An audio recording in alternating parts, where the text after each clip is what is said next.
Prabhupada qui jai, aider vos assemblées qui jai.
Narayanam namaskritya Naram Shiva Narotamam Devim Saraswatim Vyasham Tato Jaya Mudiraye Nastapreshu Vadreshu Nityam Bhagavata Sevaya Bhagavati Uttama Shloke Bhaktir Bhavati Naishtiki.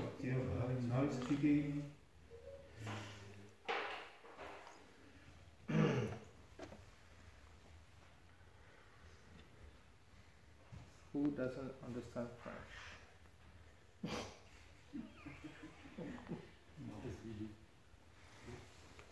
Mataji, you understand French? No. You do in your own language, Prabhu. No problem. I can read. You speak only English.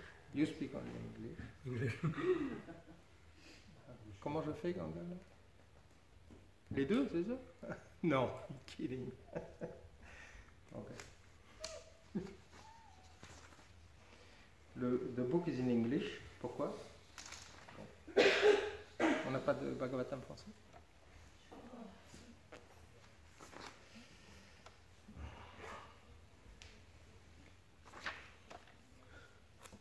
The English people can read together. I will read the French. You sit with Prabhu. अच्छा, Merci. आगे आगे।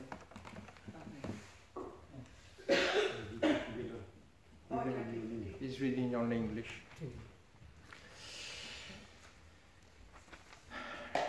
Donc nous commençons un nouveau chapitre, le 10e chant, 3e chapitre, qui s'appelle La naissance de Sri Krishna. Oui, c'est ça? Pardon? Oui, c'est ce que je viens de dire. La naissance de Sri Krishna. Donc, c'est un jour de très bon augure, parce qu'on commence le chapitre, et il y a beaucoup de... Voilà. Aujourd'hui, c'est aussi le Vyasa Puja de Madhacharya. En fait,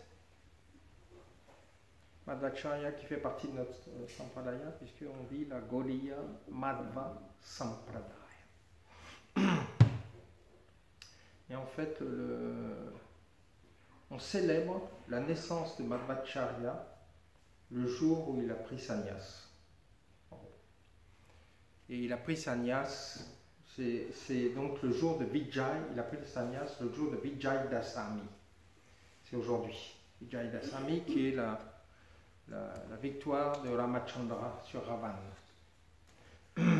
Donc today is the very auspicious day. We're starting the 10th canto of Srimad Bhagavatam, the birth of Lord Krishna, and this is also the Vyasa Puja and the initiation, sannyas initiation of Sri Madhvacharya, which is part of a Sampradaya, one main element of a personality of a Sampradaya.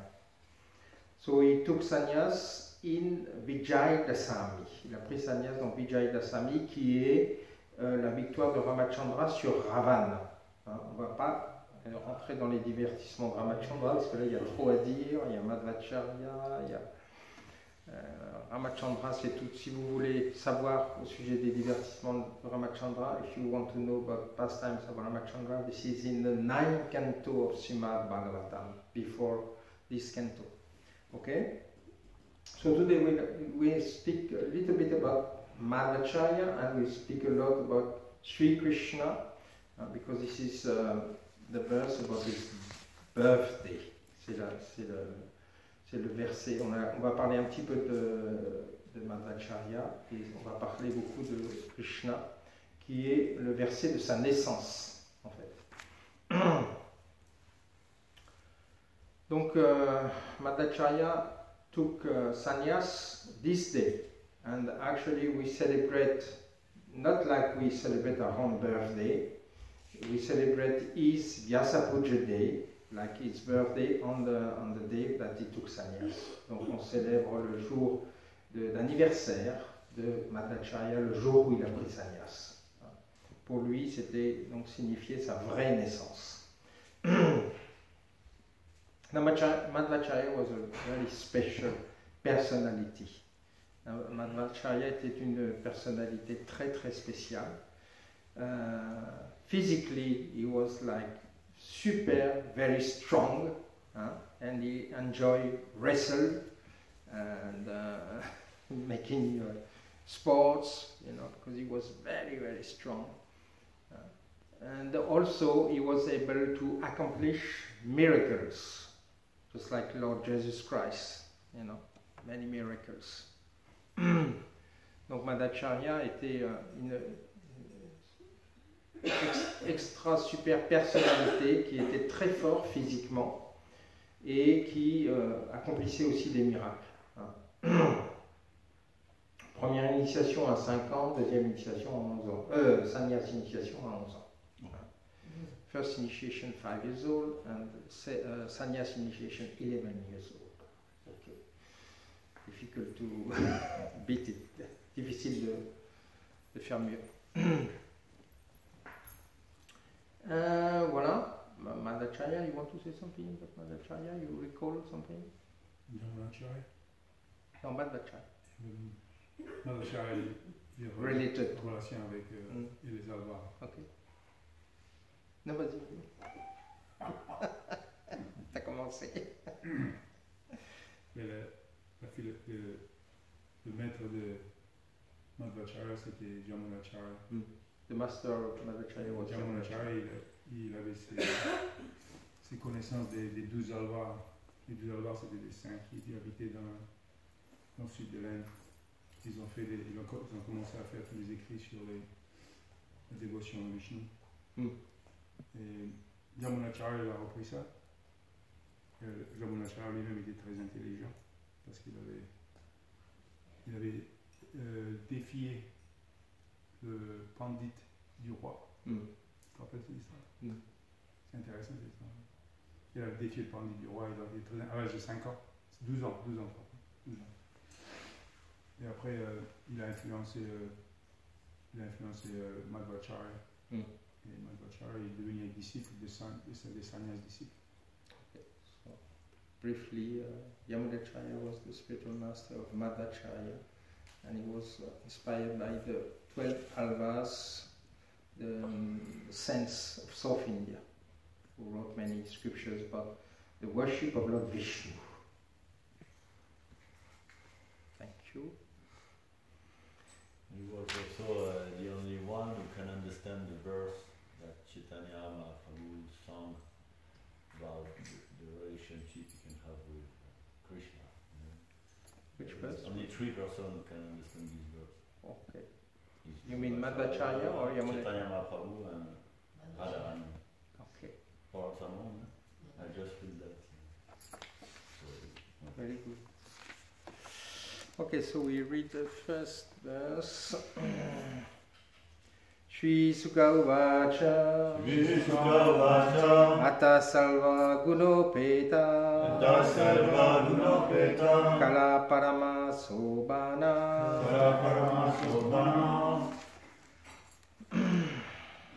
Yari Eva Janmarksham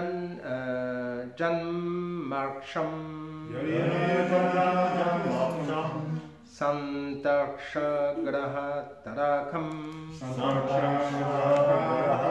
Shri Sukha Uvacha Ata Salva Gunopeta Kala Parama Sobhana Yari Vajjana Janmaksam Santaksha Graha Tarakam Shri Sukha Uvacha Shri Sukha Uvacha Sarva Gunopeta Parama Sobhana Yari Eva Jana Janmarksham Santaksha Gratarakam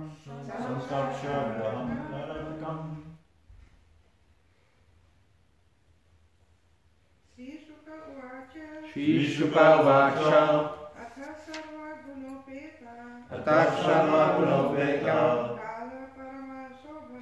Kala Parama Yari Vajjana Janmaksam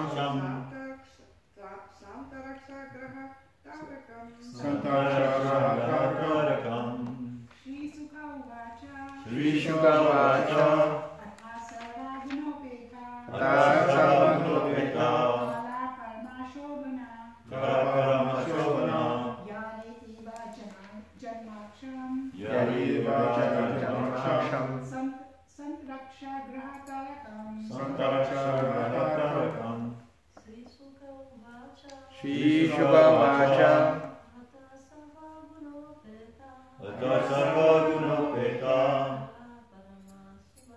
Kala Parama Yari Vajjana Janmaksam Santaksha Grahatarakam Shri Sukha Uvacha Shri Sukha Uvacha Shri Sukadev Goswami dit à l'occasion de l'avènement du Seigneur Salva tout autour Guna Upeta doté d'attributs ou d'atouts matériels Kala, Kala, un moment propice. un moment propice. Parama Sobana, Paramasvana, source de toute heureuse fortune source de toute heureuse fortune, et très favorable à tout point de vue. et très favorable à tout point de vue. Yari, Yari, lorsque, lorsque Eva, Eva, certes, Certes, Ajjana Janmariksham, Arjuna, Janmarisham, la constellation appelée Rohini, la constellation appelée Rohini, Shantariksha, Shantariksha, aucune des constellations aucune des constellations n'était à redouter, n'était à redouter.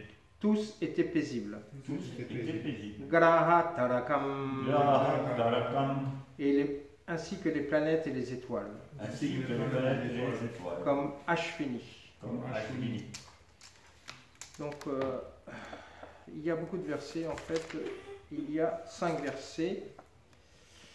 Ensuite, au moment propice de l'avènement du Seigneur, l'univers entier se para en abondance des qualités inhérentes à la vertu, la beauté et la paix. La constellation Rohini apparut dans le ciel, ainsi que les étoiles comme Ashvini.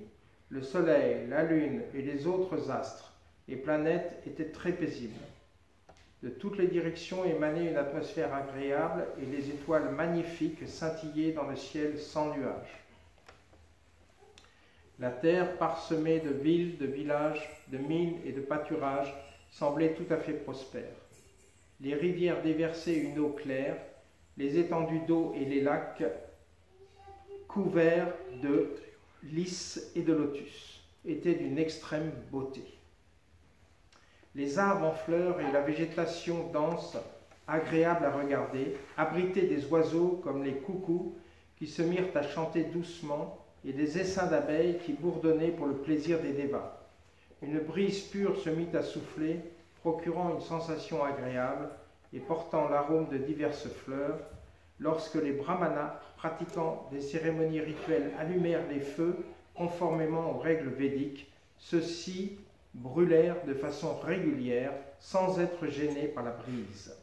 Ainsi, quand le Seigneur suprême Shri Vishnu, le non-né, fut sur le point d'apparaître, les saints et les brahmanas, que les asuras comme Kamsa et ses acolytes avaient toujours inquiétés, se sentirent le cœur en paix, alors que les timbales retentissaient depuis les planètes supérieures. Teneur est porté par Sadivingas et ici Bhaktivedanta Swami Srila Prabhupada. Comme l'explique la Bhagavad Gita, le Seigneur dit que sa naissance et ses actes sont tous de nature transcendantale et que la personne qui en saisit réellement le sens est sur le champ digne d'être transférée dans le monde spirituel. L'apparition ou la naissance du Seigneur n'est pas comparable à celle d'un être ordinaire qui est obligé de revêtir un corps de matière en rapport avec ses actes passés. Il est expliqué dans le chapitre précédent que le Seigneur apparaît selon son bon plaisir. Lorsque fut venu le moment pour le Seigneur de se manifester, les constellations devinrent très favorables. L'influence astrologique de la constellation du nom de Rohini était également prédominante, car cette constellation est considérée comme étant de très bon augure. Rohini est placée sous le contrôle direct de Brahma, lequel est issu de Vishnu, et elle devint visible lors de la naissance de Sri Vishnu, qui est en fait non-né. Selon les conclusions des astrologues, outre une disposition heureuse des astres, on distingue les moments fastes et néfastes dus aux différentes positions des différents systèmes planétaires. Lors de la naissance de Krishna, les systèmes planétaires furent automatiquement disposés de telle sorte que tout fut propice. Donc, je vais m'arrêter là dans la teneur reportée. Je pense que je suggère, I suggest that, for the next classes you go on, because it's 5 verses actually. So we can discuss 5 days. It's just my suggestion because there's a lot of things inside. And so, main topic today is the Bhagya. It's the good fortune.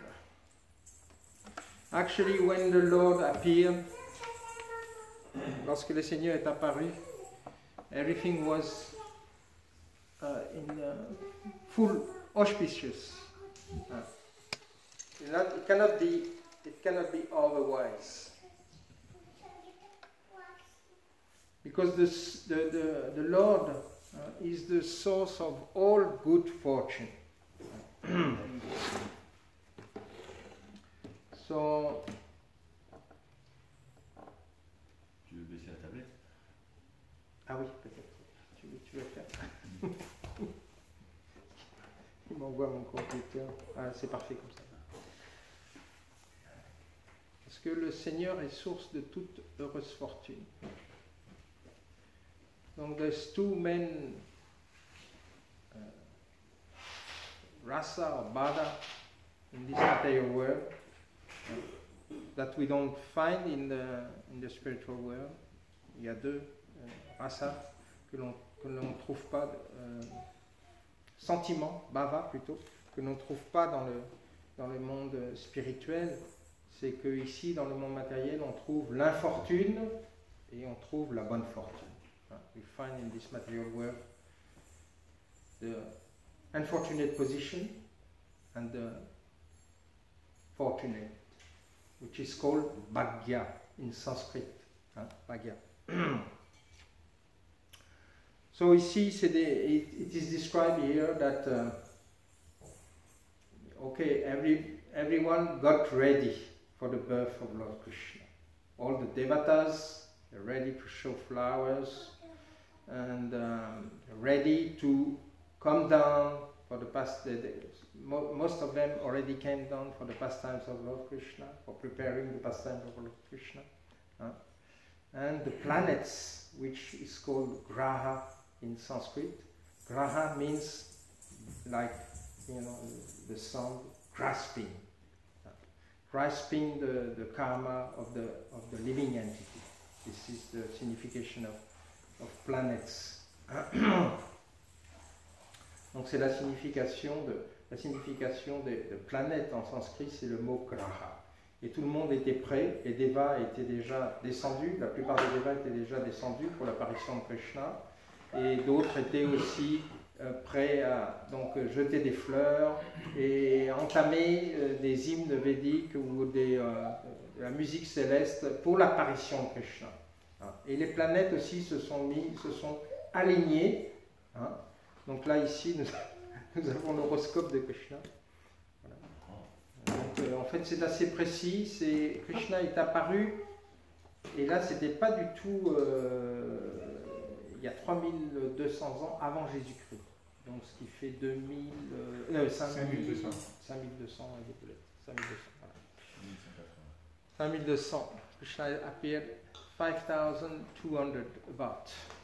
And he appeared in the sign, in the sign of Leo, right? Il est apparu dans le signe du lion, comme Srila Prabhupada apparu le lendemain dans le signe du lion. So the Leo is the Kshatriya part of the pastimes of Krishna, of the gunas of Krishna. But plus, he was accompanied by Rahu in the same sign. So it's Leo is already the king, but Rahu influence here, which is of course positive with the sun, because the sun is the most powerful planet in the universe, make Krishna the king of kings, like the emperor, and even it is said the controller. According to the Pandit, comment s'appelle comment on dit les brahmanas, les Vipras who study astrology. The king is considered the master, the controller of the universe. That's what they read in his chart, actually, And who read the first chart of Krishna? Gaudamandala. Yeah, good answer. Gaudamandala. So this is the system in India. As soon as the baby is born, the astrologer is coming, telling what's going to happen. Child is going to be happy. Is going to be you know, he's going to have disease or not, he's going to live long. This is the first thing we look, actually, if the child is going to live long, you know, because otherwise, little bit anxiety for the parents, or bad surprise, just like the son of Chitraketu, right? You remember the pastime? Son of Chitraketu. Chitraketu wanted a son, desired so much a son. But he had several wives. 10 million. and he was super happy to have a son. But the other wives who didn't have a son wanted just to kill the son of Chitraketu. And that's what they did. They poisoned him. You know. So the son didn't live long. Bad mark in his chart. You know. Donc c'est ça. On regarde traditionnellement, on regarde en Inde, dès que l'enfant naît, on fait sa charte astrologique, on invite un astrologue et il nous dit le futur de l'enfant, en commençant par sa longévité, sa santé, son éducation, la relation avec ses parents, etc., etc. Les difficultés ou les joies qu'auront les parents. Hein. Si les parents veulent l'entendre, ils ne sont pas obligés. Ils peuvent avoir seulement la surprise, hein, de l'adolescence, par exemple. So, Krishna appeared, like it is said. Srila Prabhupada doesn't give so much detail about the horoscope, of course, because this is we want to concentrate on the service and on the worship of Krishna and on his qualities and his pastimes. But still, Srila Prabhupada explained that he is born under the star Rohini, right? Donc Srila Prabhupada explique que Krishna est le Bhagavatam et Srila Prabhupada donc décrivent comment Krishna est né sous l'étoile Rohini. Et qu'est-ce que ça veut dire l'étoile Rohini? Rohini en fait est une étoile de Vaishya et d'agriculteurs. Hein? Vaishya star, agriculteur. Hein? Taking care of cows, les vaches, etc. Mais c'est une étoile de très très bon augure. Et celui qui et en plus lui, il est non seulement il a sa lune dans le nakshatra, dans l'étoile Rohini, mais il a son ascendant. C'est-à-dire l'ascendant, brièvement pour vous expliquer, c'est le signe quand le soleil se lève à l'est, right? Donc si vous regardez tous les matins dans cette direction, vous allez voir le soleil se lever. Et après, différentes heures de la journée, il va y avoir une autre constellation qui se lèvera à l'est. Hein. The rising sun is briefly, it's like this. The sun rise on east horizon. And then in the daytime, the sun, is doing his course. And there's another constellation. So if you are born, for example, at 12 o'clock, then it depends, of course, of the time of the year. Then you have a special rising sign, rising constellation there in the east. And this constellation of Lord Krishna was Taurus also, like where is a Rohini star. It's Taurus? Taurus, yeah. C'est le taureau, donc le Vaishya. Yeah. So, what does that mean? What does that mean? Means this person, this is a little description, by the Vipras about the glories of Lord Krishna, because actually the glories of Lord Krishna comes through Bhagavad Gita, Srimad Bhagavatam, but they try, according to the planets, to describe some glories of Krishna. C'est une petite description des gloires de Krishna en accord avec les positions astrologiques, mais toutes les gloires principales de Krishna sont décrites dans le Srimad Bhagavatam et la Bhagavad Gita. So this person, let's say you are born, with the moon in Taurus and rising sign in Taurus and in the star Rohini. So you look like this. This person is very handsome, the most handsome actually, the most handsome, the most attractive, la plus belle personne et la plus attirante. Noble and generous, and enjoys royal comforts. Voilà. In a few words, what would be the personality of Krishna when he appears. So we have the Sanskrit verses, afterwards we skip it. So, not only he appeared under the star Rohini, non seulement il est apparu sous l'étoile Rohini, which is the most, and Srila Prabhupada appeared the next day. He was on the next star in Taurus. It was Mrigashira. Mrigashira means the one with the most beautiful face.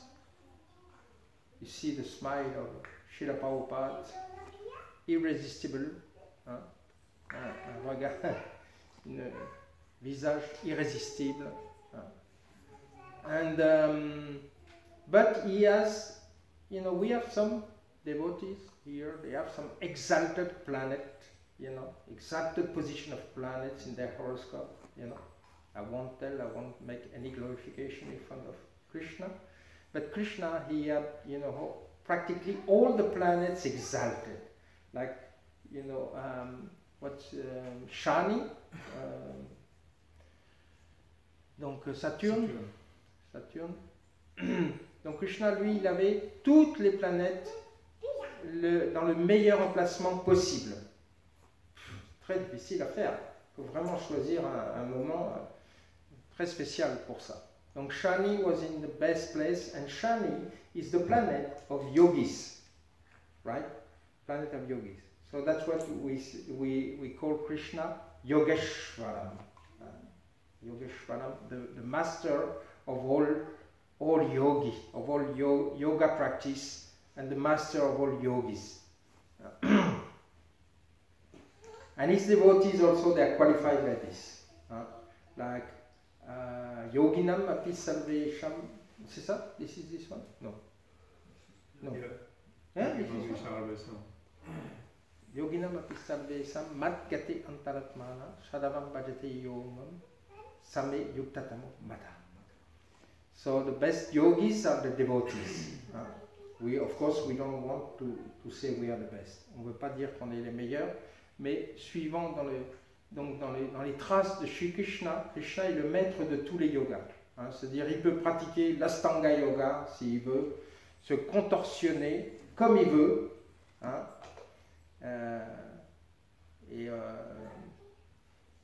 Même s'il a 100 ans, 200 ans, je ne sais pas, il est resté combien de temps sur cette planète? 125 ans. 125 ans. Même à 125 ans, il pouvait faire toutes les positions d'Astanga qu'il voulait. Donc il n'y a pas de problème. There's no problem. 125 years, he could do any asanas, perfectly. He's the master of all the yogis. This is a benediction from, so-called benediction, because he's the master, of course, of all the planets. And Shani is directed by the avatar Kurma. That's why we say Shani has, slow influence. You have to wait a little bit with Shani. When he's giving you some obstacles, you have to wait. Kurma is slow motion. Yeah.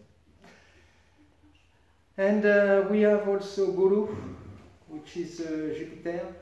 You know as Jupiter, Guru, we call it Sanskrit, which is in the best place. Best place is the constellation of Cancer. And we have the Sun, which is in the best place in Leo. And we have a surprise in the horoscope of Krishna. We have Shukra, Venus. You know what is Venus? Shukra. On a aussi Vénus, c'est une surprise dans l'horoscope de Krishna. C'était une surprise pour moi parce que je n'avais jamais regardé cet horoscope. Venus is in the worst place in the horoscope. So, can you give me an explanation? Venus is the planet of marriage, you know. Also, he gets married many times. Yeah. And also, yeah, this is one explanation, but No attached to material world. he doesn't keep up his vow of marriage, Krishna. Hein? Il a des amants. How you say in English? Amant? Lovers. He has lovers. He has the gopis. So he doesn't keep up his vow of marriage. Il ne garde pas ses vœux de mariage.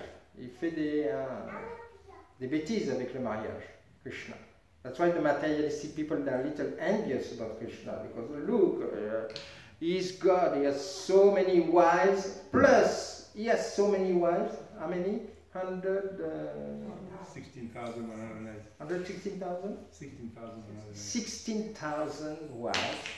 And he's giving to each of his wives a palace, and he has getting service from each wife, plus he has some lovers somewhere else, in Vrindavan. So he's not a moral person. That's why he has this, planet in debilitation here. This is one explanation. C'est pour ça que donc il a Vénus en plus mauvaise position. Et donc il est marié avec 16 000 princesses, mais en plus il a des amantes, qui sont les gopis de Vrindavan, qui attendent quand il est parti à Dwarka, when he was transferred to Dwarka, then the gopis, they were waiting for him in Vrindavan. They wait for a long time. Actually, he never came back physically, right? He never came back. He sent, In the end, he came back. In the end, he come back? No, he met them in Kurukshetra, no? Non, après il est venu à Vrindavan. Quand il a tué ce démon Chakravat, voilà, comment il s'appelle? Le démon qu'il a tué là, à la porte de Mathura, le dernier. Après, quand il a tué ce démon, il était à la porte de Mathura et il est parti à Vrindavan. C'était la fin de ce divertissement presque. Après, il est retourné à Vrindavan. Okay, good news. That he went back to Vrindavan. And he's still in Vrindavan. Very difficult to understand. He never left Vrindavan, but still he went to Dwarka, he went to Mathura, he went to Dwarka. Très difficile à comprendre. Normalement, on dit qu'il ne quitte jamais Vrindavan. Mais il a été à Mathura, il a été à Dwarka, il s'est marié, etc., etc. Donc c'est inconcevable. The inconceivable powers of Krishna. So Krishna was born under very auspicious, and we read in the purport how all the nature was very happy. The birds singing and the lakes, the flowers, getting flourish. In the lakes, nice lakes, and a nice breeze, and everything was perfect actually. Just like in New Mayapur, everything is perfect. We want to have spiritual atmosphere, we go in the nature of New Mayapur, everything is fantastic. In the temple, outside, this is the gift of Srila Prabhupada for us. Donc, non seulement donc, toutes les planètes étaient bien alignées, mais tout était orchestré merveilleusement bien, la nature y compris, pour l'apparition de Krishna. Donc, when Krishna appeared, everything was auspicious, bhagya.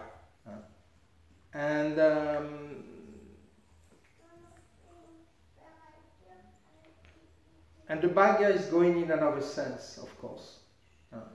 When Krishna is present, he is distributing this good fortune, this bhagya. This is the meaning of the appearance of the Lord, actually. Everything gets settled very nicely, and at the same time, paritranaya sadhunam vinashaya sadushkritam dharma samstapanataya shambhavami yuge yuge. So he comes to protect his devotees he comes to eradicate the demons, fight the demons and he eradicate them, and he comes to establish the principle of Dharma. So all these activities are very, very auspicious for the world, actually. This is the most auspicious thing that can happen. In a verse, voilà, Krishna, il apparaît et il distribue sa bonne fortune. Il protège ses dévots et il détruit les mécréants, les démons, et il rétablit les principes du Dharma.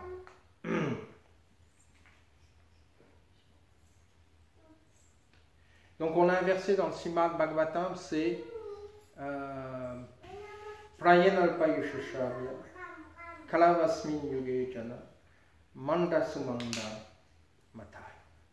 This is the contrary of what is happening with Krishna.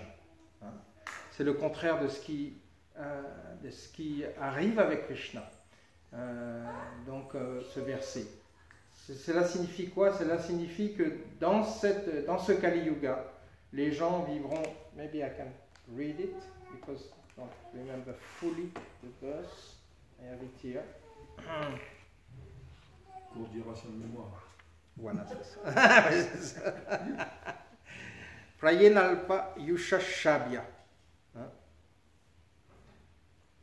Donc Prayena signifie almost always.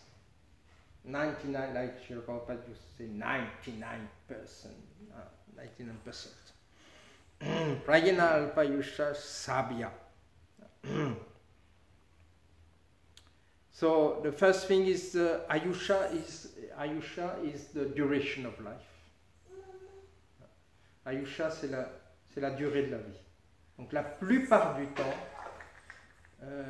donc les êtres du Kali Yuga, on voit leur durée de vie diminuer.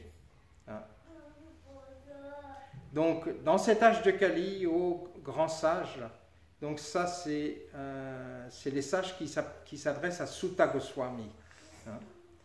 Donc dans cet âge de Kali, les gens ont malheureusement une vie courte. Ils se querellent. Ils sont feignants. They are lazy. They are quarrelsome. They are lazy. They are misguided. Tout ça, c'est. All of this is the description of contrary of Bhagya. Misfortune. C'est ce qu'on a expliqué au début. Dans ce monde matériel, on a aussi cette mauvaise fortune qui est présente, qui est due donc à l'influence de l'énergie matérielle et à travers les trois gunas, qui sont vertu, passion et ignorance. Et la personne qui vit seulement sous les trois gunas, elle est dans l'infortune. Même si quelquefois elle a quelques plaisirs, quelques satisfactions, even if sometimes there is some little satisfaction, little pleasure, most of the time, and the end of it is lack of fortune. La fin de toute l'histoire, qui est la mort, c'est l'absence de bonne fortune.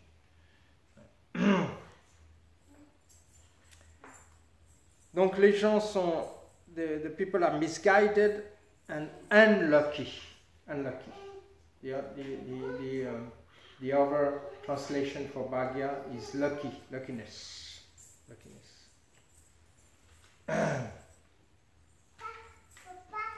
Luck is coming through the birth, is coming through nice birth, through nice education, through nice bank balance, nice bodily features, beauty, bodily features. La bonne fortune vient à travers la bonne naissance. Déjà, on peut s'interroger, est-ce qu'on est né dans une bonne famille? Est-ce qu'on a eu tout l'amour qu'on avait besoin? Est-ce que c'était pas trop dur avec les parents ou à l'école, etc. etc. On voit déjà dans quelles conditions on est né. Ensuite, les traits corporels, voilà, on a ceux qu'on nous a donnés. Hein. C'est difficile, à moins que vous passiez par la chirurgie plastique, qui peut se terminer en catastrophe aussi. On a beaucoup d'exemples de ceux qui sont passés par la chirurgie plastique et qui ça s'est terminé en catastrophe. Ils sont plus moches encore qu'avant. Ça existe beaucoup. Hein. Au Brésil, c'est des spécialistes de la chirurgie plastique. Ils adorent ça, ils mettent beaucoup d'argent là-dedans. Mais des fois, ça se termine en catastrophe aussi. Donc, il vaut mieux accepter ce qu'on a, hein, les traits corporels qu'on a, accepter la fortune qu'on a. En fait, il n'y a personne de plus heureux dans ce monde que celui qui se satisfait de ce qu'il a. Hein, ça, c'est la voie de la sagesse. There is nobody more happy in the world than the one who is happy with what he has. And for a devotee, actually, everything is given by Krishna. So whatever Krishna is giving us, and it's different with, all of us. One will be very powerful manager and, palping, millions of dollars. I don't name anyone. and the other one will be a simple servant in the temple, sweeping. Tu comprends un petit peu l'anglais, ça? Yes, C'est bien ça. C'est un bon point ça. Donc, but whatever we get, we are happy with it.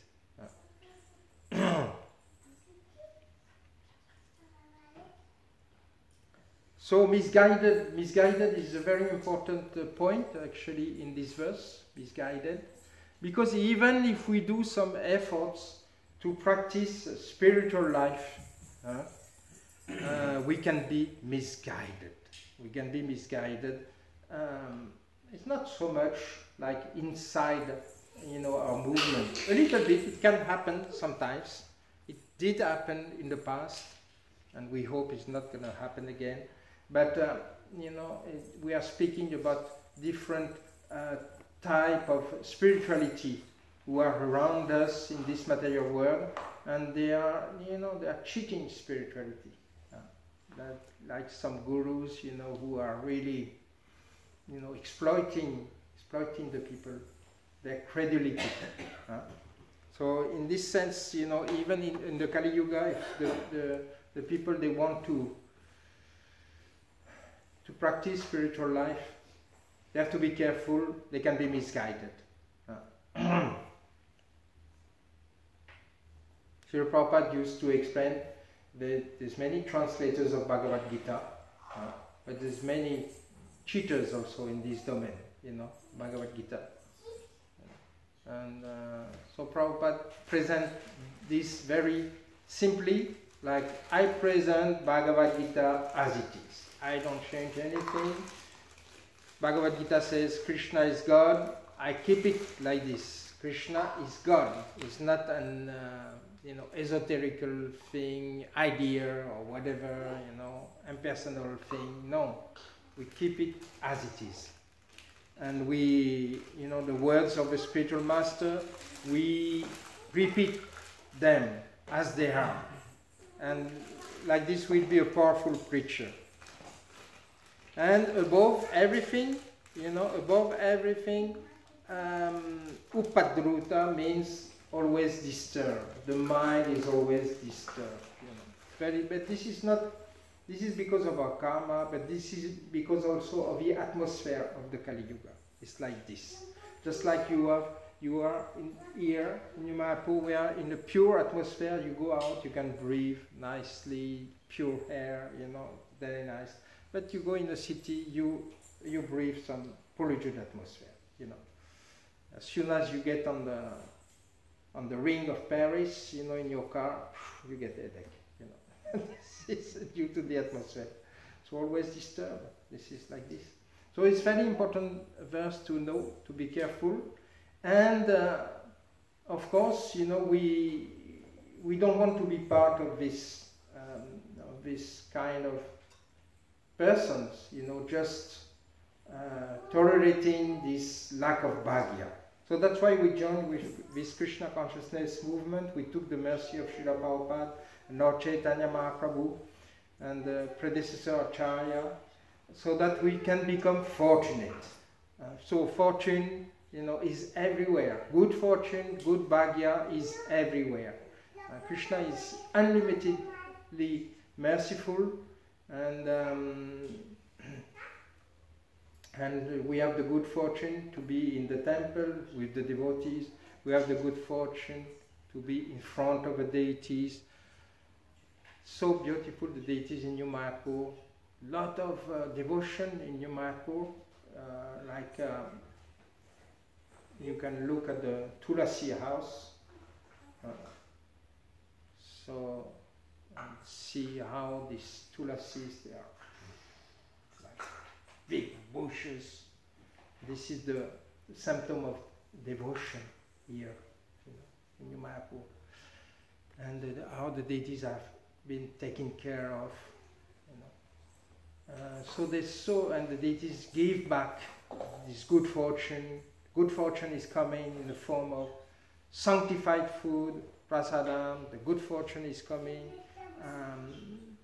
like the holy name, the association of devotees. Very important to have friends in our Krishna consciousness movement. It's a good fortune also, because when you have difficulties, the friends are here. They're talking to you. Oh, look, what you're doing.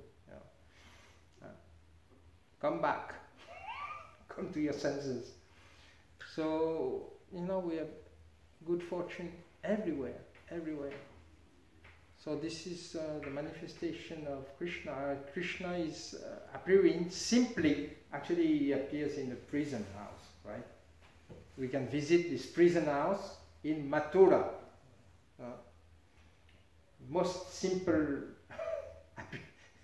appearance, prison house. Who would like to appear in the prison house? Persecuted. There's one point, one interested point actually in the horoscope of Krishna is that there was danger. It's coming, I think, from the planet Mercury. There was danger to his maternal uncle. Yeah, in the horoscope you can see these things, like the father, does he have good karma, the mother, the maternal uncle, and the other uncle. So there was danger for the maternal uncle. That's how Krishna killed his maternal uncle, actually. Kamsa. Big danger. Killed by Krishna. And also, we find this in the horoscope of Abhimanyu. Right? And Abhimanyu was a nephew of Krishna. Right? That's why Krishna did not intervene in the, this is the pastime actually. He could do, but to collaborate, the description of his horoscope, of his pastime. So that's why Krishna did not intervene, try to defend Abhimanyu, because otherwise he would have been in danger also, as the maternal uncle of Abhimanyu. Very interesting point. I didn't see this before. So, Bhagya is everywhere. Let's take it. Thank you very much for permit me to talk a little bit. And so we're going to take Bhagya soon. All the family is going to India. Jagannath Puri and Dharam, Indupur. This verse is interesting because it mentions the epitome of environmentalist. Everybody wants to be an environmentalist, but if you read this verse, it tells you exactly how to be a perfect greenie. Yeah, perfect greenie. En français, very good. T'as compris? Because whenever there's écolo parfait. Ouais. Comment ce verset démontre comment on peut être un écolo parfait et quels sont les symptômes en fait de la nature qui est heureuse en fait. That's the verse that says you can have a lot of zeros, but if you don't put the one at the front, it's useless. Oui. Zero. Alors, on peut relire ce passage, j'ai encore 2-3 minutes, très poétique du verset. Le soleil et la lune et les autres astres et planètes étaient très paisibles. De toutes les directions émanait une atmosphère agréable et les étoiles magnifiques scintillaient dans le ciel sans nuages. La terre, parsemée de villes, de villages, de mines et de pâturages, semblait tout à fait prospère. Les rivières déversaient une eau claire. Les étendues d'eau et lacs, couverts de lys et de lotus, étaient d'une extrême beauté. Les arbres en fleurs et la végétation dense, agréable à regarder. En fait, Krishna apparaît donc normalement là, si on célèbre, oui, il commence à apparaître en automne, c'est ça? Si on, Prabhupada explique qu'en fait son apparition c'est la saison d'automne, mais l'automne est devenu le printemps. Voilà, il a transformé l'automne en printemps. Donc cette nature abritait des oiseaux comme les coucous qui se mirent à chanter doucement et les essaims d'abeilles qui bourdonnaient pour le plaisir des dévas. Une brise pure se mit à souffler, procurant une sensation agréable et portant l'arôme de diverses fleurs. Voilà, une description de la nature à ce moment-là. Srila Prabhupada ki jai. Shri Krishna appearance ki jai. Donc, aujourd'hui c'est un autre Jamastami. Voilà, ton disciple. Et elle est où la tablette de chocolat pour Ajita? Elle est à la maison. Ah, il faut dire Ajita. C'est étonnant comment Chaitanya Mahaprabhu est apparu aussi dans une époque presque de guerre, Ouais. mais